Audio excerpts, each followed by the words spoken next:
Hello friends, welcome back to my channel MU Exam. So friends, in this video we will see the bunker calculations that we carry out on board ship. So friends, let's begin with this video. So friends, first let's see how we calculate the quantity of bunker that we that we can order. So let's suppose we have to order the quantity we have to order the bunker y days before reaching the bunkering port. So how we will do the calculations on that particular day for ordering the bunker. So what chief engineer will do, he will tell the fourth engineer to go and take the sounding. So fourth engineer will go and he will take the sounding. So what he will take the sounding of all HFO tanks and the allege for all HFO tanks and sounding for the diesel oil tanks. In this table I have written the diesel oil in the same table, but we have to do the calculations for the diesel oil in separate table. So after taking the allege and the sounding for the HFO and diesel oil tanks, he will do the calculations to calculate the total quantity of fuel oil present on board ship in metric ton. So for that he will write the corresponding meter cube volume with respect to the allege and the sounding in this column by using the sounding table which is provided by the yard and which is present on board ship. And then he will write the densities in this column from the fuel oil analysis report of the different bunkers which are present on board ship. And he will also note down the temperature from the temperature gauge which is provided on each tank. So by using this temperature and the density at 15 degrees Celsius and putting these two values in this equation for temperature correction or corrected density, we can calculate the corrected density. So basically the need for this corrected density is that we have to take into account the temperature, otherwise the volume will be more if temperature is high and we will not get the correct result. So it is very important to have the corrected density. So after we know the corrected density, we can get the quantity in metric ton by multiplying this corrected density with the quantity of volume in meter cube. So this we have to carry out for all the tanks. Okay, and over here by adding this quantity in all the tanks in metric ton, we will get the total volume. So this we have to do for HFO as well as for the diesel oil. So once the total quantity is known, then what chief engineer will do, suppose for him, for that particular vessel, the daily consumption is say X and number of days which are left for the bunkering port is Y. So the total consumption that will take place in Y days will be X into Y. So this quantity he has to remove from the total calculated quantity over here. So the left ROB which will be there on the bunker port or during arriving the bunker port will be this one, that is total minus X into Y. So this will be the quantity which will be left at the bunker port. So now what he will do, let's suppose this quantity is something that the let's suppose it to be 50 metric ton. Okay, so what he will do, he will try to adjust this quantity in the tanks which is minimum volume. So let's suppose over here two starboard we say will have the minimum volume. So what he will do, he will try to put this quantity in this 2 starboard tank. Okay, so he will plan the consumption for the coming days in such a way that the quantity in 2 starboard is left and all other tanks fuel is consumed to avoid the minimum, to avoid the internal transfer, or to have the minimum internal transfer. So he cannot take bunker in 2 starboard as there will be 50 metric ton HFO already present in that tank, and we know that we cannot mix 2 bunkers as we don't know after mixing what will happen. So for him only 3 tanks will be left for taking bunker. I am just giving you example for this particular ship. There may be many number of tanks, but in this particular example only 3 tanks will be left for him to take bunker. Now what he will do, out of these 3 tanks, let's suppose number 2 port tank has the minimum volume. Okay, then what he will do, 2 port he will take 85% volume. Okay,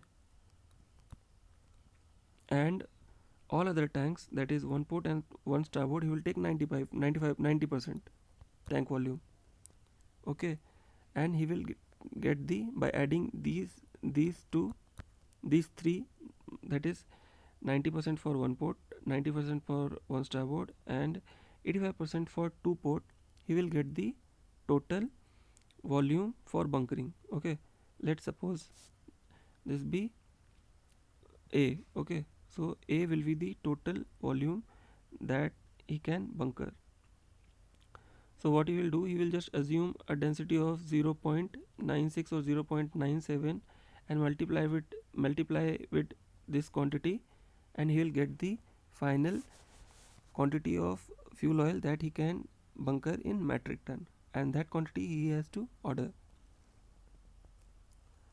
So hope you have understood. Now let's go and see the bunker plan. So once he has placed the order, he has to prepare the bunker plan, that is the sequence in which he is going to take the bunker, and the quantity in and the quantity in each tank, the like the amount of bunker that he is going to take in each tank. Now let's suppose 1 port to 1 starboard and 2 port, in these 3 tanks he is going to take the bunker. Okay, so what he will do, he will just write the, in this uh, meter cube column, he will just write the volume. This is 1 port, then 1 starboard, then 2 port.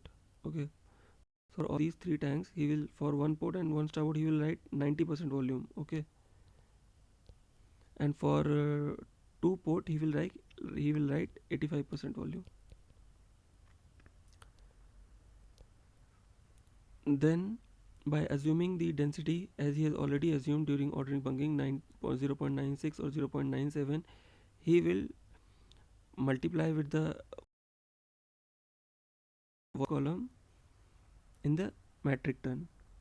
Okay, then he will ask fourth engineer to take the sounding just before bunkering. Okay, so after the fourth engineer brings the sounding, he will just write the sounding and the meter cube volume from the sounding table. So this is sounding prior bunkering.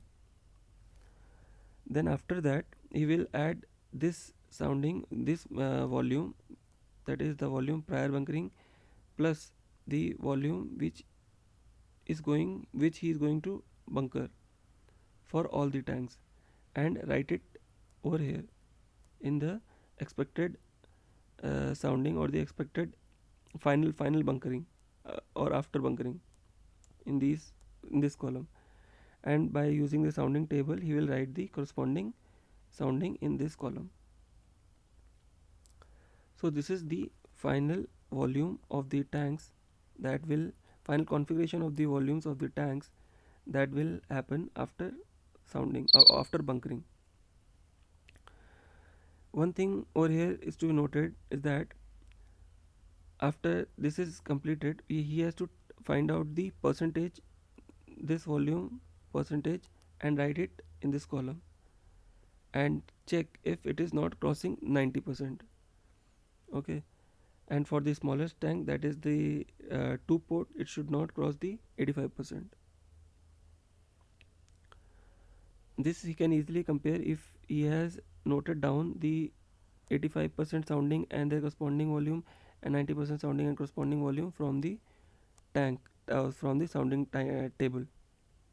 So this is how this table is filled, and this table is actually the bunker plan. The other table over here is, in this table we have to write the sounding and the corresponding meter cube volume of all those tanks in which we are not going to take bunker. Like in our example, we are not taking bunker in 2 starboard. So over here we will write the sounding of 2 starboard tank and the meter cube volume of the tank for the 2 starboard. This we will do for the prior bunkering and then bunkering to check if walls are holding and nothing has gone in this tank. So this is how the bunker plan is prepared. Now the other thing is, after the bunker is finished, then we have to calculate that whether we have received the correct bunker quantity or not. So for that we have to prepare this table prior starting bunkering. So as I have already explained you how to do the calculations or prepare this table. Like we have to go and take the sounding or the LH prior bunkering or before bunkering, then note down the sounding meter cube volume in this, and then density from the fuel oil analysis report of all the tanks or all the fuel oil types which are present, then the temperature from the temperature gauge, and then we have to calculate the corrected density, and then by using the corrected density we can get the quantity in metric ton. Okay, then we have to carry out this for each and every tank, and we will know the total quantity in metric ton by filling this table. Then the same table we have to fill after bunker is finished. So then again we will get the final quantity in this table. Okay, so the total quantity after bunkering we will get by filling this table after bunkering, and the quantity before bunkering we will get before by filling the table before by filling this table before bunker has started, and the difference in these two quantities will be the total quantity that we have bunkered. So this by using this calculations we will come to know that whether we have received the correct quantity of bunker or not. Nowadays ships are using flow meter, so that there is no any discrepancy in the quantity. So friends, hope you have enjoyed the video. So take care, have fun.